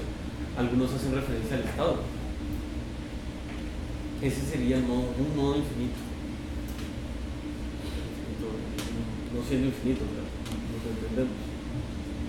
Entonces sí hay un nivel de composición o de composibilidad desde los átomos al Estado, pero con todas las diferencias y dificultades que hay de composición y de poderes a la hora de constituirse sus ciudadanos. En cuanto a las narraciones, el tipo de conocimiento, pongámoslo así, habría que verlo de esta manera, es diferente según la escala de composición en la que nos estamos moviendo del cuerpo. Entonces nosotros podemos entender lo del rumor, lo de la opinión en este registro. Sabemos que en un grado compositivo inferior hay una información que se transmite entre los cuerpos que componen el individuo, así como la unión o la participación de varios ciudadanos en un sindicato, un club de golf o lo que fuera, yo qué sé. Habría otro registro de conocimiento. No sé cuál sería el registro de conocimiento de golf, pero no importa. Habría una elevación del grado de conocimiento porque no estaría simplemente en la escala individual. Ese sería el tipo de información, entre comillas, que se desplazaría en las escalas de composición de los cuerpos. Sergio, podríamos hablar de que en Costa Rica aparecieron con relativa claridad marcadores políticos para la coyuntura del Tratado de Libre Comercio.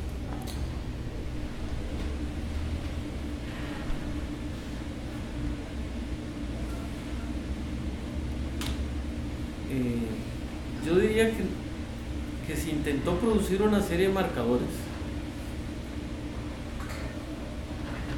pero se introdujo una discusión sin que se hubiera producido, que es algo que ya tenía el país de antes, no salió después del Tratado de Libre Comercio. No había las condiciones para la discusión. De hecho, por eso hay una polarización, porque los marcadores, por poco claros que hayan sido, no ayudaron en la discusión, sino que cada grupo se afincó en alrededor de un núcleo, cualquiera que sea este, y seguimos funcionando con esa lógica. Ya cualquier cosa que pase, es decir, son como dos remolinos, ¿verdad? Y si uno pasa alrededor, entonces lo aspira a ese, ¿verdad? Hasta que lo expulse, y luego lo agarra al otro y lo revuelve, ¿verdad? Hasta que lo expulse. No ha habido una condición de producción de marcadores. Pongámoslo en relación con la producción de leyes, es decir, sin una cosa tan tremenda desde el punto de vista de cómo pasó lo del 2006, 2007, etc. ¿Por qué una ley en este país cuesta tanto discutirla?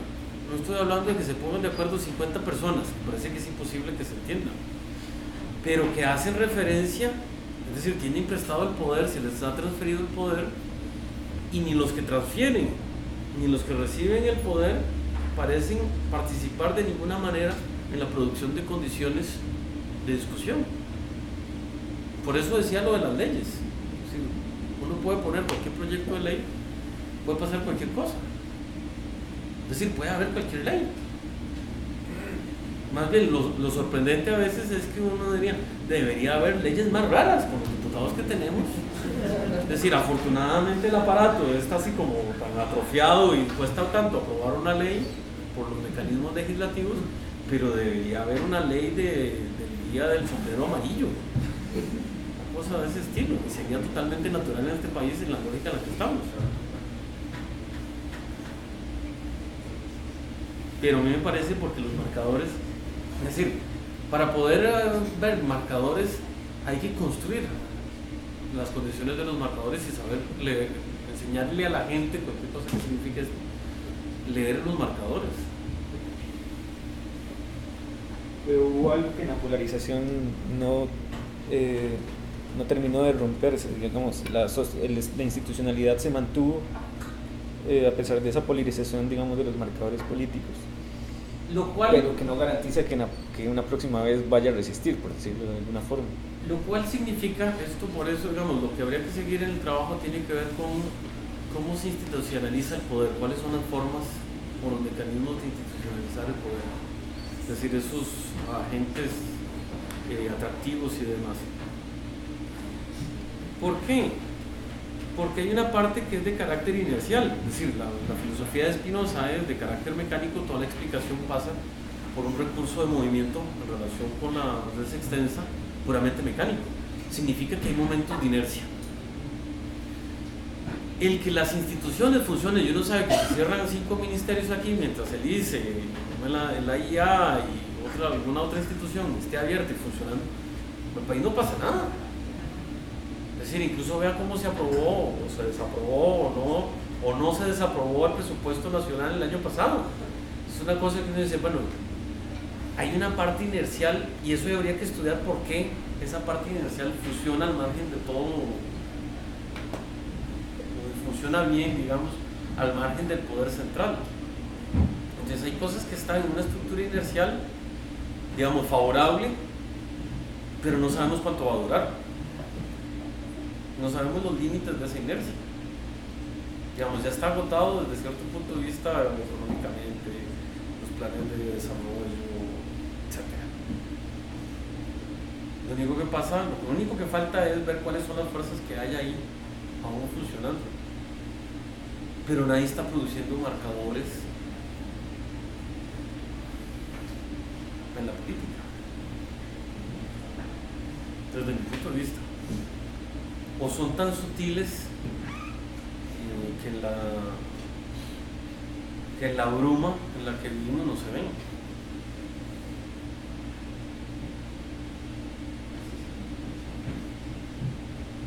Francisco.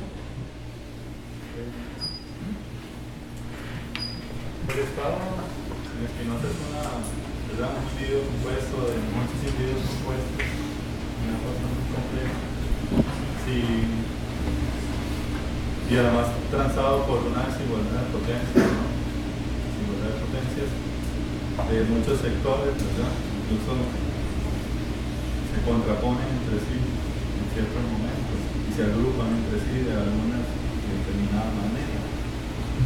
La sanidad del Estado depende de la articulación efectiva de todas esas contradicciones y diversidades y desigualdades de la potencia.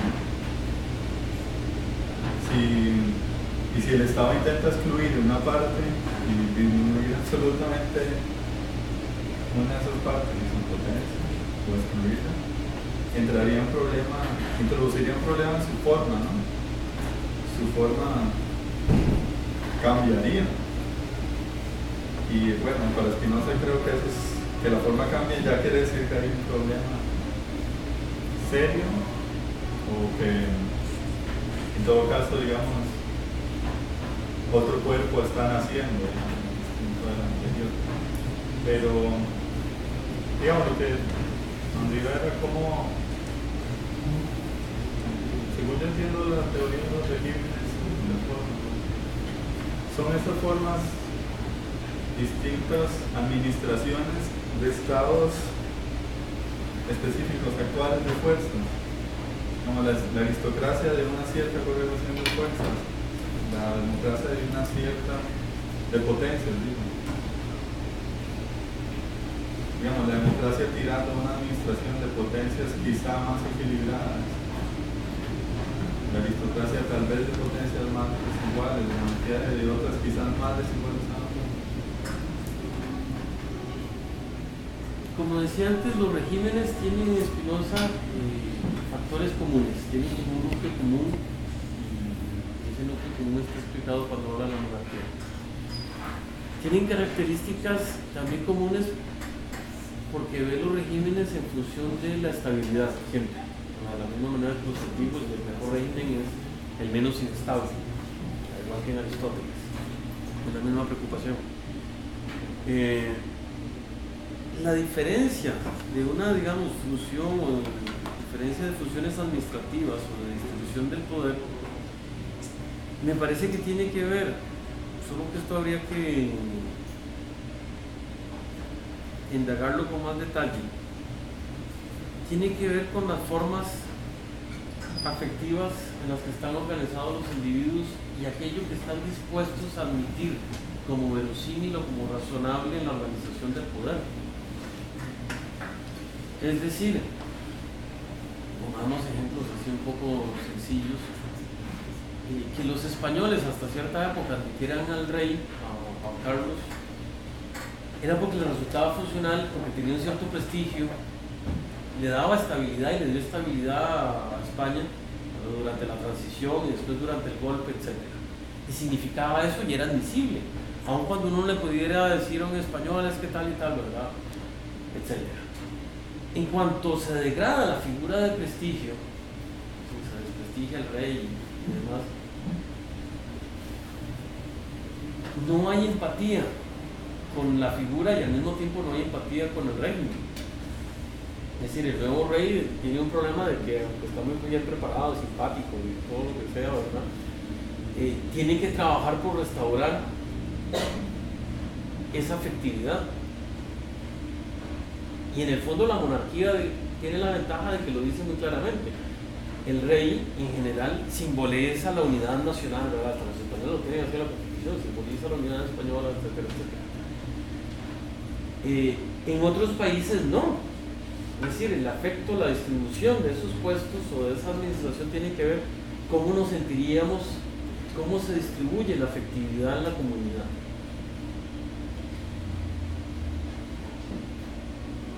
Uno puede pensar que, por ejemplo, en Costa Rica una monarquía nunca funcionaría, esto obviamente habría que analizarlo, pero nada más tomando un lugar común, porque el carácter de igualitico no soporta, no es que seamos muy igualitarios, no, lo que significa, y coincide con ese comentario que hace Spinoza, es que a la gente le cuesta soportar la opinión de otro y por encima de sí, y da la impresión de que el tico le gusta la democracia porque es la que destruye la opinión del otro, la que sirve para destruir todas las opiniones.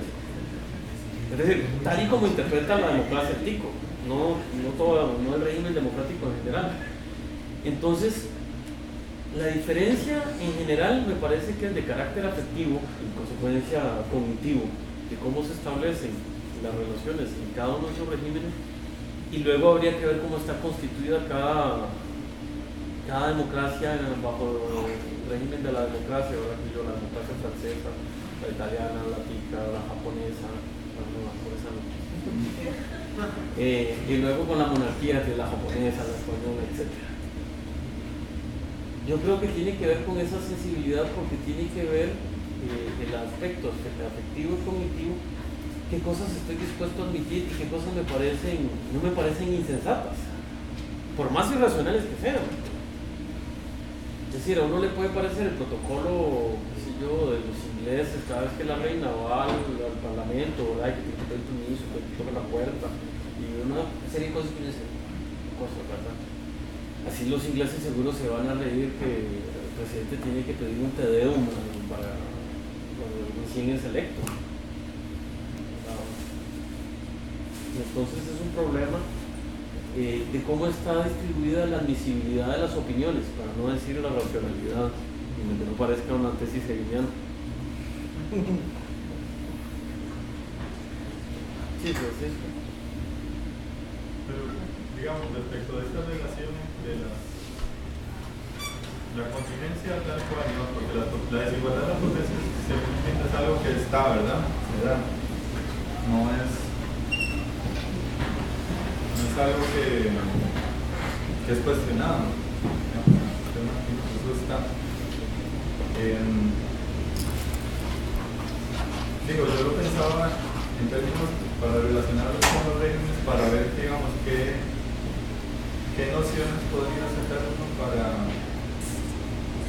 comprender determinados periodos, digamos, el proceso que los sustenta y que llevan a ellos, o incluso coyuntura, ¿no?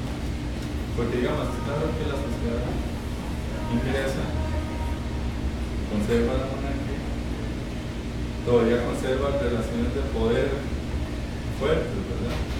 Y nunca ha pasado más por, bueno, pasó por revoluciones, pero, ¿verdad? De una manera muy particular. Digamos, redistribuyó la potencia, o redistribuyó la potencia de una manera muy particular, diferente a la francesa, diferente a la rusa. ¿Qué obligó, digamos, a los rusos a destruir la monarquía, no a redefinir a los franceses también?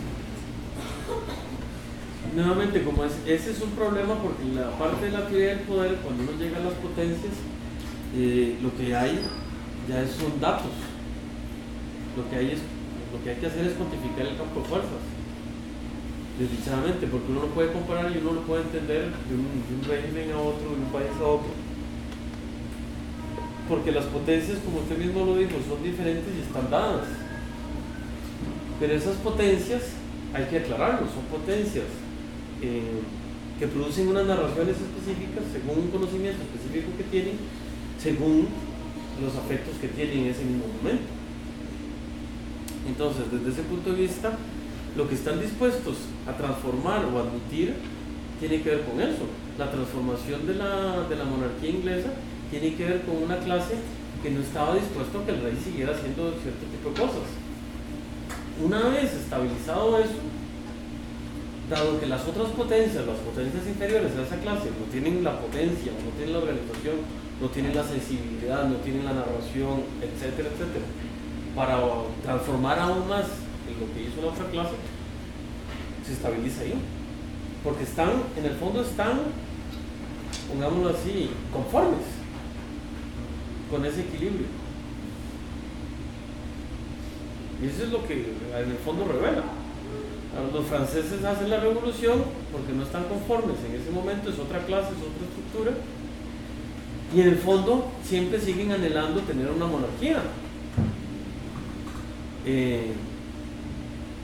Pero ya no tienen exactamente la misma constitución de potencias para reintegrarla, es algo que ya sería inadmisible, pero entonces admiten el sueño de una Francia, qué sé yo, grandiosa, potente, centralista y al mismo tiempo republicana, socialista, laica.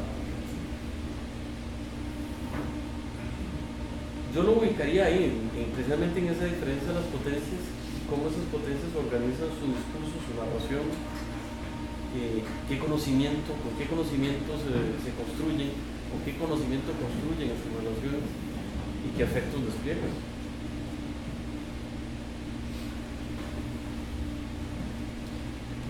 Yo tenía una pregunta. Tenía varias cosas que se conectan en esa pregunta que haría muy largo, digamos, su exposición. Pero lo que voy a hacer es tratar de concentrarlo en una pregunta que puede sonar banal, pero en realidad intenta acumular una serie de puntos por los que creo que pasaste, como por ejemplo, y que generarían, digamos, cuestiones como el de la rebeldía, la desobediencia a la revolución, por un lado, cuál sería la diferencia entre revolución, rebeldía, desobediencia, y por otro lado, digamos,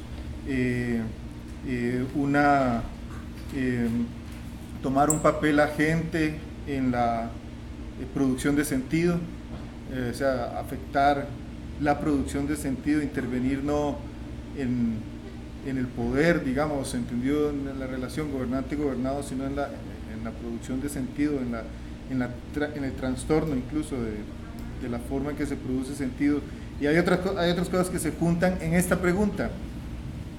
¿Qué es lo que habría que conservar según el gobierno que busca conservarse?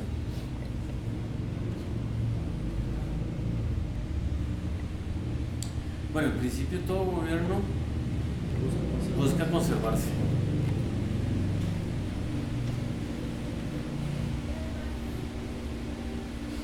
Pero dentro de la lógica de que un gobierno, si los representantes del vulgo, como María Espinosa o la multitud, etc., busca aumentar la potencia de sí mismo. Esa es la idea, buscar la potencia de sí mismo, aunque no sepa si lo está haciendo o no. Y en ese sentido habría que transformar esa conservación política ontológicamente, hay que leerla como perseverar y aumentar la potencia, un esfuerzo de aumento de potencia. Es el grado de autonomía del gobierno. Claro, dicho así, la respuesta está al nivel de... Y es interesante porque la filosofía política de Spinoza es tremendamente analítica, digamos, en ese sentido, ¿verdad? Es muy abstracta. Lo cuantitativo y lo cualitativo se desdibujan uno al otro cada vez que uno intenta dibujarse, y me cuesta darle contenido a eso, que sería aquello que habría que conservar según el gobierno que busque conservarse. Eso no lo... La autonomía sería, es decir, pongámoslo en la relación con... Aquí obviamente hay problemas de relaciones internacionales, etcétera, eso lo vamos a ver porque ya explicar mucho el asunto. La autonomía del gobierno sería precisamente la capacidad de obedecerse a sí mismo y de presentarse a sí mismo. En una expresión que tiene Spinoza, sibi parere, que literalmente significa obedecerse a sí mismo, también puede traducirse, sin embargo, como aparecerse a sí mismo, es decir, presentarse tal y como es y exhibirse en sus afectos, en sus pasiones. Lo cual hoy, después de, digamos, una estadística, todo el estudio de probabilidades que aparece a finales del siglo XVII, las estadísticas y todos los estudios e informes de la nación y todas estas cosas, esto debería servir para precisamente tener una cuantificación de los afectos. Pero, claro, espinocianamente el informe de la nación es muy diferente, porque busca ver cómo siente, cómo percibe un ciudadano, cómo construye conocimiento, qué admite, qué no admite, qué narraciones construye en relación con los otros y en relación con el gobierno. Entonces, ahí es en donde está la producción de esa transparencia, que significa presentarse a sí mismo, parecerse a sí mismo. Porque la autonomía sería ser dueño de sí, lo cual significa tratar de reducir la pasión,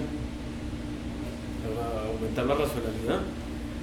Entonces, ese sería el gobierno que busca conservarse a sí mismo en el sentido de aumentar la potencia, no imaginariamente, sino racionalmente.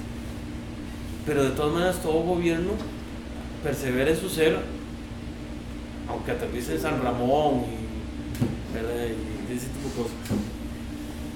Entonces, desde mi punto de vista, eso sería lo que tendría que ser un informe de la nación. El informe de la nación habría que recalcular todas las cosas, todos los parámetros e instrumentos tienen que medir otras cosas. Es decir, no digo que no se mida eso, está bien, pero habría que medir cosas que tienen que ver con la afectividad, con la emotividad, con el tipo de respuestas que da el ciudadano ante el conflicto. Y que obviamente no es simplemente un instrumento de yo me pongo en una esquina a ver, ¿verdad?, y le pregunto a la gente, sino es yo me pongo en una esquina y tengo que ver cómo reacciona la gente a lo que pasa ahí. Creo que implica instrumentos de medición más complejos, a lo mejor. Sergio, una pregunta que está ligada a lo que Pablo mencionó, y está ligada porque, bueno, en parte estábamos comentando esa idea, digamos, un cuerpo político apunta a un bien, Y la pregunta que se parece es a cuál es ese bien al que apunta. Se puede leer como la autonomía, probablemente. O soberanía. O soberanía, como lo dijiste. Pero en realidad la pregunta de fondo es, ¿hay espacio para la normatividad, como se entiende hoy en filosofía política, con el material, digamos, filosófico de Spinoza? Y la pregunta, la pregunta para mí, creo que la respuesta es negativa. No hay un espacio para la normatividad, tenés que construirlo de modo distinto, tenés que hacer muchas transferencias para poder traducir el lenguaje spinoziano a un lenguaje sobre la normatividad hoy. Pero otra vez, vuelvo a la pregunta original. Si con el material spinoziano nos preguntamos cuál es aquel mayor bien al que apunta el cuerpo político, ¿es ese mayor bien al que apunta el cuerpo político un bien identificable como un bien moral y no político? Así dicho, ¿no? Contra la normatividad, no sé. Normatividad moral. Bueno, habría que discutir, habría que ponerse de acuerdo qué significaría normatividad, porque Spinoza sí podría entrar en un cuadro de normatividad, pero el bien es un resultado de la conducta para Spinoza. Son formas de marcadores, no son esencias, no están por ahí y hay que construirlos. Entonces tiene que ver con el problema de yo construyo autonomía al mismo tiempo que produzco el método, produzco el objeto, al mismo tiempo que produzco el objeto, produzco la norma que rige ese objeto. En razón de lo cual la necesidad precisamente de producir marcadores para leer, de poder hacer instrumentos para leer los afectos, porque normatividad sí había en el marco de Spinoza. El problema es si ese es débil, es fuerte. Lo ideal sería que fuera débil porque significa que el ciudadano es capaz de construir política por sí solo. Pero la norma modernamente sustituye al individuo, lo mecaniza. Y si la norma es buena o mala, ¿La norma moral? No, la norma en general. Sí, porque, y termino con esta observación, pregunta. La exposición es de más o menos una sociología política. Y de una sociología política yo hago una descripción, una lectura, una ingeniería política, como estás diciendo, un cálculo, un mapeo. No, ese es el lenguaje que estás usando, es el lenguaje spinoziano. Y mi pregunta es el salto de ahí al otro elemento, que es, después del cálculo, después del mapeo, la pregunta que puede hacer, no el actuante, no el actuante, el lactante. El lactante suena raro, ¿verdad? Tal vez Spinoza es uno de los grandes lactantes de la historia del pensamiento. Pero no el lactante, sino el agente. El agente debería ser aquel que es capaz de producir marcadores, no necesariamente para que haya absoluta unidad racional o una cosa por el estilo, sino para que pueda haber condiciones de diálogo donde se vea cuáles son los niveles de admisibilidad del otro. ¿Qué es lo que pasa a veces en la sociedad? Que uno se topa con la admisibilidad del otro, pero en la calle, literalmente, en el conflicto directamente. Y uno, en realidad la política debería ser, yo no tengo que llegar a esa situación, yo no debería llegar a esa situación. Entonces el agente es el que produce marcadores para que los actantes produzcan, aumenten la potencia trabajando juntos en un proyecto, que inventen su proyecto, porque no habría una finalidad predispuesta. Es decir, si hay una finalidad en el trabajo de un agente, es producir los medios. Y ese sí tiene un discurso moral para la gente. No, pues. que lo moral sería un efecto de eso. Puede ser un efecto, ¿no? Es un efecto, pero no es... Sí, no es una normatividad, a priori, digamos, es una normatividad que surge de ese esfuerzo por hacer comunidad. Exacto, es una etiqueta. Es constructiva, ¿sí? O poder ser constructivo más que una especie de naturalismo. Pero esto sería Spinozismo. El asunto es el proceso de pasar de la posición esa semiótica, de la lectura o hermenéutica, a la parte productiva, digamos, trasladar los instrumentos de lectura a instrumentos de acción y producción. Y por eso, precisamente, esos tres factores que tienen que ver con la claridad,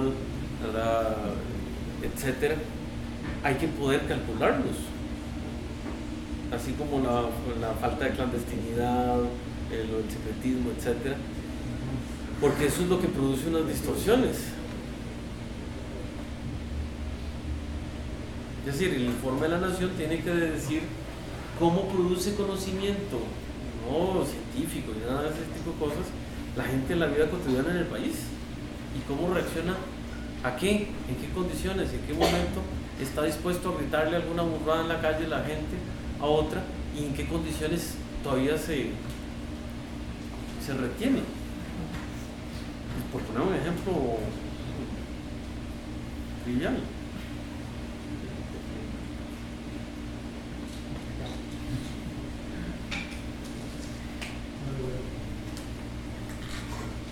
Muy bien. Creo que podemos dar por concluida esta primera conferencia. Les agradecemos mucho por su presencia acá, le agradecemos mucho a Centro Rojas por la conferencia.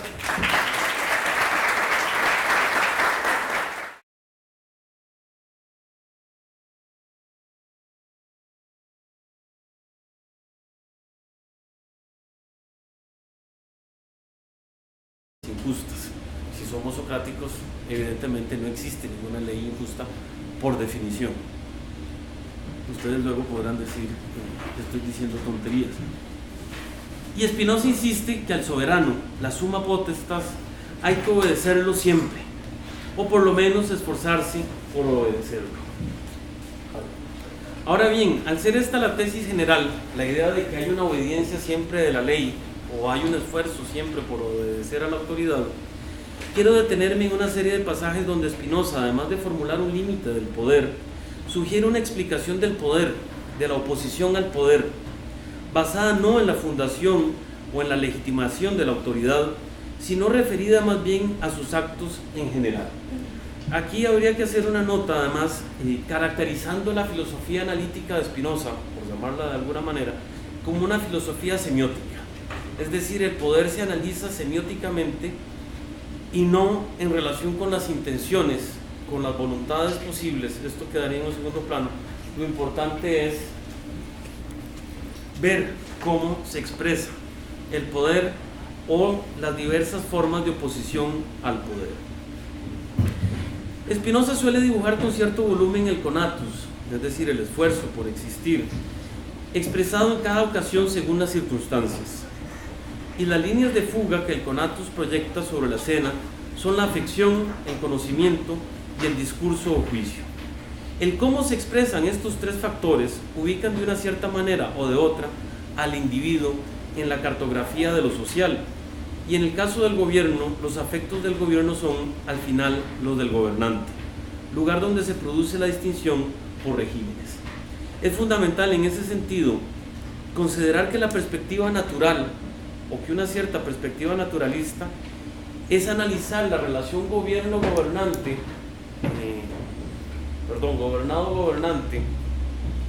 o gobernados-gobernantes desde el punto de vista de los afectos de los gobernados y desde los afectos de los gobernantes. Dado que precisamente es en la oposición al poder, es decir, en la resistencia de fuerzas entre gobernados y gobernantes, que se expresa estos tres factores que he mencionado, se produce un conocimiento y se produce una narrativa, e incluso se podría decir una poética de los afectos y de la política. En un primer momento trataré la cuestión de los factores en la relación intersubjetiva, y en particular la del soberano y el súbdito, que son las formas constituidas del gobernante y el gobernado. Pensemos que estamos hablando de un autor del siglo XVII. y luego trato las condiciones del ejercicio del poder para finalmente tratar los límites que se introducen en la manera de apreciar los actos y palabras del gobernante. Empiezo entonces por estos pasajes a los que hice referencia hace un momento de manera indirecta. Son pasajes dispersos en los cuales Spinoza formula una serie de condiciones del poder. El poder entendido como Estado o poder establecido, imperium, o como gobierno. Según dichas condiciones, la conservación del Estado se expresa como sucesión y prolongación de dichas condiciones. Dicho de esta manera, hay que pensar el Estado, hay que pensar el gobierno, un gobierno específico, un régimen específico, precisamente bajo la idea de un conatus, es decir, un Estado se esfuerza en sobrevivir, el Estado de Costa Rica se esfuerza en sobrevivir, malamente, pero ahí va, y los gobiernos se esfuerzan en sobrevivir, es decir, en ser reelectos. Bueno, en Costa Rica no existe la reelección, por lo menos no directa o inmediata, pero constantemente se ve ese esfuerzo, o por lo menos uno pensaría que hay un esfuerzo en prolongar unas condiciones de gobierno o de gobernabilidad.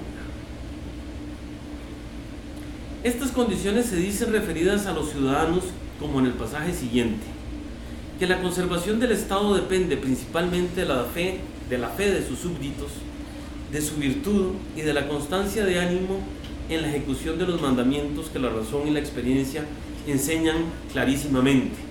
Esto está en el Tratado Teológico Político, en el capítulo 17, que ahora citaré nada más como TTP, y el Tratado Político TP para abreviar las referencias. Según este pasaje, los ciudadanos son depositarios de tres factores. Dijimos el de la fe, el de la virtud y la constancia de ánimo. Esta fe expresa efectivamente una relación de buena fe y confianza ante quien lo representa en el gobierno, estableciendo así una relación de transparencia hacia la autoridad, es decir, del gobernado hacia el gobernante. Ciertamente hay buena fe, pero no se reduce a los negocios, pues bajo el dictamen de la razón o no, en administración pública importa la buena administración, al margen de las intenciones. Pero ello significa que dicha administración no debe despertar suspicacias en los gobernados, al tenor de lo que dice el Tratado Político en su primer capítulo. Es decir, alguien decide dejar a un asistente político, ¿verdad?, en San Ramón o en no sé dónde es que dejaron al asistente,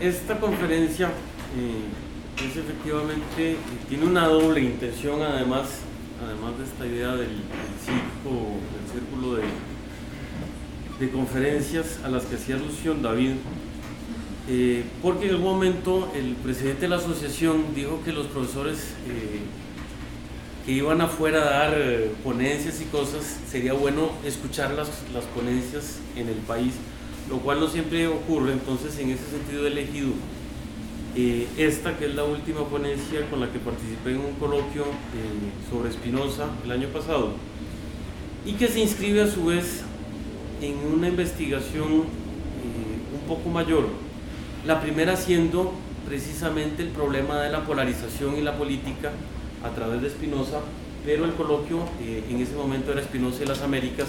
Entonces era en parte analizar o tratar de analizar la polarización tomando en cuenta los fenómenos o los acontecimientos del TLC, del referéndum del TLC en Costa Rica. Lo cual me condujo precisamente a la situación de analizar el problema de las situaciones extremas, y en este caso el de la excentricidad del gobernante. Y espero que este año poder participar además con una ponencia que sería la consecución o la continuación de esta sobre el problema de la formación o producción de poder y la relación de prestigio, siempre a partir de Spinoza. Entonces, con estas tres ponencias cerraría ese ciclo de investigación. El texto es más o menos el mismo texto que leí en dicho coloquio. Entre la servidumbre y la obediencia, Spinoza formula la diferencia entre ser dominado por algo u otro y obedecerse a sí mismo, respectivamente. Es la diferencia entre la heteronomía de los mandatos producidos e impuestos por otro y la autonomía de conducirse bajo el dictamen de la razón. Cuesta primero percibir cómo se pasa de un estadio al otro. Luego, y no sin cautela, cuesta también percibir cómo en ese tránsito se puede confrontar al tirano o a la ley injusta, si existe la posibilidad de hacerlo, además, suponiendo además que existan, por supuesto, leyes. Esas acciones no se realizan o no deberían realizarse independientemente de las intenciones o de la buena administración, sino precisamente en función de evitar levantar suspicacia alguno, sobre todo en un país que ya es suspicaz después de los últimos, 20 o 30 años de gobiernos. El segundo factor, el de la virtud, que tanto hace referencia a las utilidades del individuo como a su potencia, significa que el ciudadano contribuye con su comportamiento al aprovechamiento del Estado y del gobierno. Sobra decir que el derecho natural del Estado se alimenta del derecho del ciudadano, o al decir de Hans Blom, piensa Spinoza en el Estado bien ordenado, la potencia del gobernante como la potencia misma de la multitud. Nótese entonces que el Estado en realidad corresponde a la totalidad de los gobernados.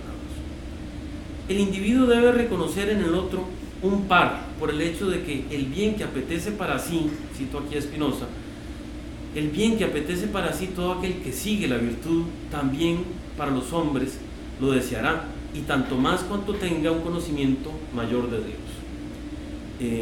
Solo como nota, aquí entendamos como Dios a la naturaleza toda, ahora no pensemos en un Dios antropomórfico o religioso en un sentido monoteísta contemporáneo, etc. En esa semejanza de propósito se encuentra la reciprocidad o la idea de que nada es más útil para el hombre que el hombre mismo. Y en este escolio, como los escolios de la proposición 37 de la parte cuarta de la ética, respiran de ese aire donde se busca, dentro de los dictámenes de la razón, o ser digno de confianza y honesto, o evitar el daño a los demás. Es decir, finalmente, esta virtud se representa negativamente como el lema jurídico de no dañar a nadie, no dañar a ningún otro individuo dentro de la sociedad. La fe y la virtud se pueden leer entonces como una forma de honestidad o apetencia por lo honesto, que significa el carácter unitario. Los individuos se conducen como una sola mente. Esta expresión de Spinoza es fundamental porque tanto sirve para los afectos imaginarios como para los afectos que están bajo la razón, para mostrar un comportamiento unitario de la multitud dentro del gobierno y dentro de los gobernados en este caso. Además, hay que fijarse en este carácter unitario porque va a ser fundamental en lo que podría llamarse la teoría de la transparencia en Spinoza, pero luego sobre eso mencionaré un par de cosas más adelante. Los individuos se conducen como una solamente bajo el aspecto del honesto y en ausencia de un afecto malo, de un afecto negativo. Y finalmente podemos referirnos al tercer elemento, la constancia de ánimo, de la que hacía mención el TTP en su capítulo 17, que tanto dice una obediencia a la autoridad como la tranquilidad del individuo en relación con las decisiones del soberano. Se trata de otro registro de la utilidad, pues Spinoza demuestra de otra manera la proposición 37 de dicha parte 4 de la ética. De suerte que, y cito, el bien que un hombre apetece para sí y ama, lo amará más constantemente si ve que los otros aman lo mismo. Esta es la razón que produce no solo una especie de concordia, sino que busca la unidad, políticamente hablando, como unidad estatal, que también se puede entender como unidad de la sociedad. Aquí podríamos hacer otro paréntesis y aclarar que en Spinoza, desde cierto punto de vista, muy en un sentido clásico, Estado y sociedad no son lo mismo, pero significan políticamente lo mismo. En última, se trata tanto de un hacer positivo en relación con las leyes, como un abstenerse no solo de desautorizar al gobierno, sino también de sublevarse o de perturbar al régimen. Los tres factores comprenden la idea de una potencia cuya utilidad individual o colectiva se dice en la transparencia, en el intercambio de opiniones, atendiendo además a la tranquilidad con la cual se realiza este intercambio. Spinoza forma de esta manera un campo político o un campo de la interacción política donde las fuerzas son relativamente, entre comillas, fáciles de mostrar. Es decir, se supone que deberíamos poder producir un campo de fuerzas semióticamente fácil de leer para los análisis políticos. Los deseos, los objetos del deseo o de los deseos han de aparecer claramente, y a esto lo deberíamos además denominar honestidad políticamente hablando. Pero si bien pueden haber diferencias, no deben producir controversias, o bien la diferencia individual no debe traducirse en disputa. Nótese este criterio de Spinoza: el problema de la disputa es la posibilidad de romper esta unidad política. Es decir, disputa está en línea, hay que leerlo